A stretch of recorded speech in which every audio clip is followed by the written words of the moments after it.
Hello everyone, 2.4 introduced Abyssal Splinter, an instance for 12 people with its entrance located in the Divine Fortress and access reserved for those who hold it. Your alliance should look like two normal groups with a cleric, a tank, a chanter and 3 DPS in each. There are around 10 quests to do inside. 5 are repeatable several times to get an armor, 5 are one shot which will reward you with medals, and the rest is for AP and Kinas. Players will first find themselves in the Splinter Path, this small bridge guarded by several strong Arcanimums. Players should avoid aggroing them all at once as they might be easily overwhelmed. On the other side, they will reach Pazuzu's Sanctuary, the chamber inhabited by the first guardian of the instance. Pazuzu is the first boss players will confront in the instance. Across the fight, she will use Vitality Loss, laying a debuff on a target. It will inflict a damage over time but can be removed. Her most notable abilities consist of every 70 seconds gaining the Reflective Barrier and Replenishment buffs. While they are active, she will be invulnerable to any damage and will recover very low amounts of HP. While not dispellable, players can remove them by taking out the Luminous Water Worm, which spawn around Pazuzu's ring. At the start, only 2 worms will spawn. However, as the fight wears on, more will appear whenever Pazuzu gains her buffs. Additionally, across the fight, she will also use Ether Storm, an AoE which will debuff nearby targets by putting a damage over time on them. Once the first guardian is down, 4 treasure chests will spawn on the left side of the path for everyone to loot.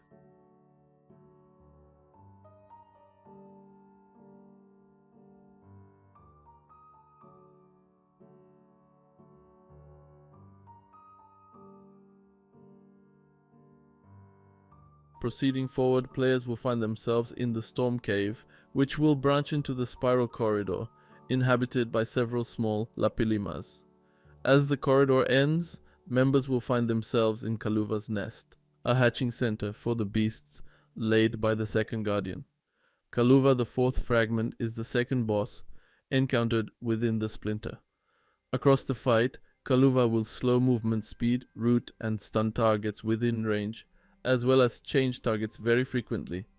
However, what they should all watch out for is constricting webs, which will imprison a player into a cocoon, which will have to be destroyed as fast as possible.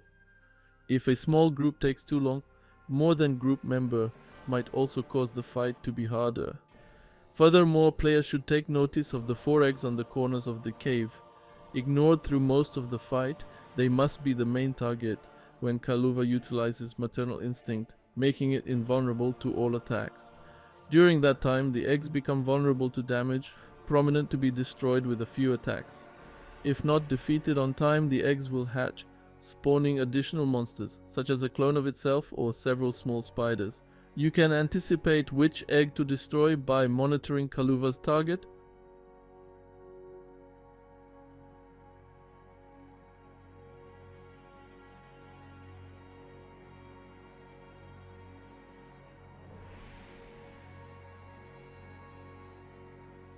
Like the previous boss once defeated, chests will appear on a near wall.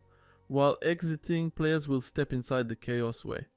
Patrolled by Enos guards, it connects with the Crystal Mezzanine, where the following boss awaits. However, to access it, a player should have looted the Abyssal Fragment from the crates which spawn from Kaluva. Dayshade is the 3rd guardian.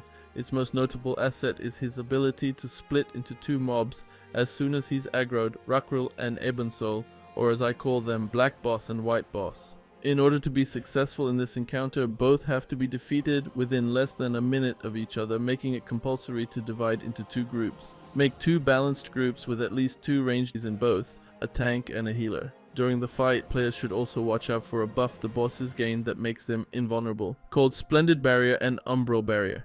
When it happens, they will spawn 2 pieces of Splendor and 2 pieces of Midnight. These can be destroyed to dispel the shield covering them. In order for it to work, the opposite piece must be destroyed close to him. In other words, to take out Black Boss shield, you need to pull the 2 summons of the White Boss in melee range of the Black Boss, then destroy it. It's easy to do, but it's also easy to mess up. Before the fight, define who will pull, preferably rangers, SM or source. The summons have low HP and their aggro is capricious, so as the puller, you need to make sure you keep aggro, but also to keep it alive until it's melee.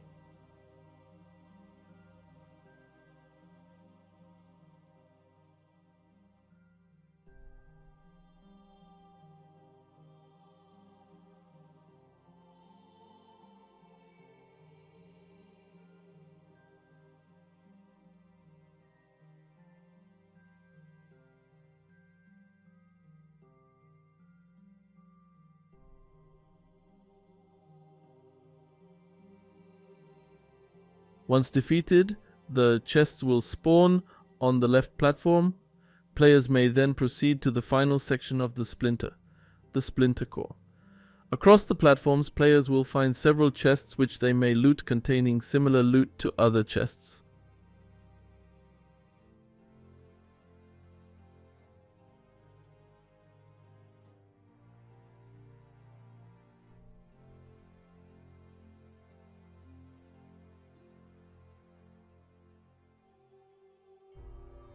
Glide down to the bottom where the artifact of protection is located. Use it to summon the fourth and final guardian. Yamennes is the final boss.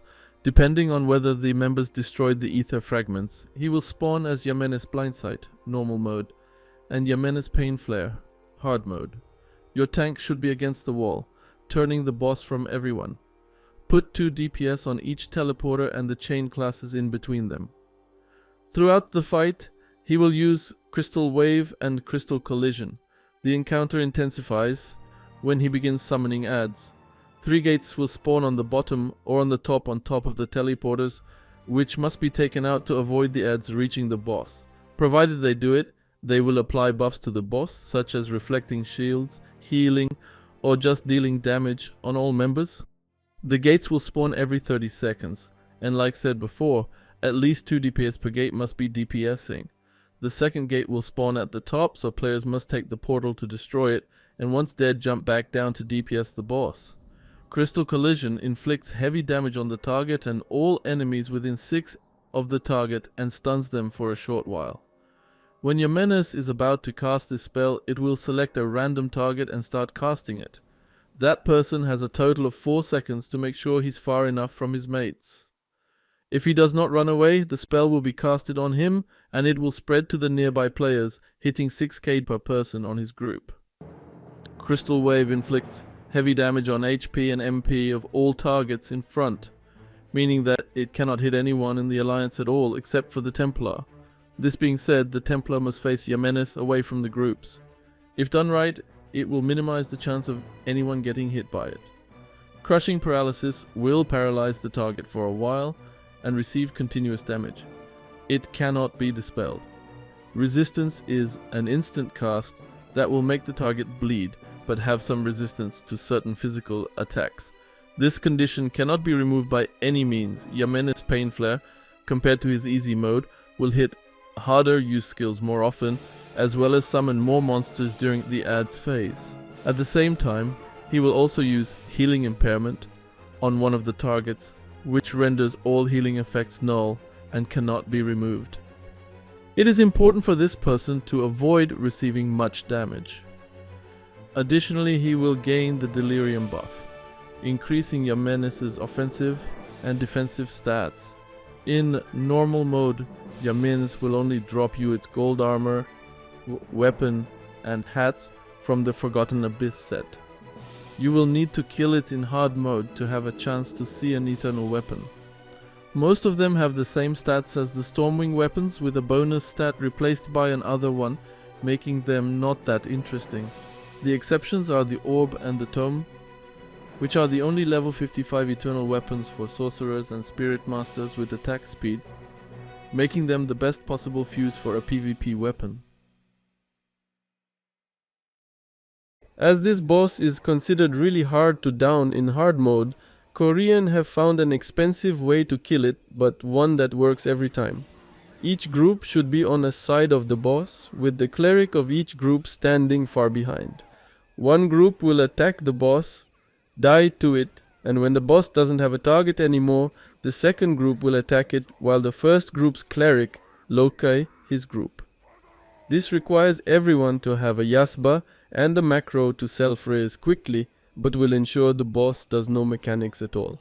Of course, cleric shouldn't heal at all, to not get any aggro, and just use Loki Resurrection.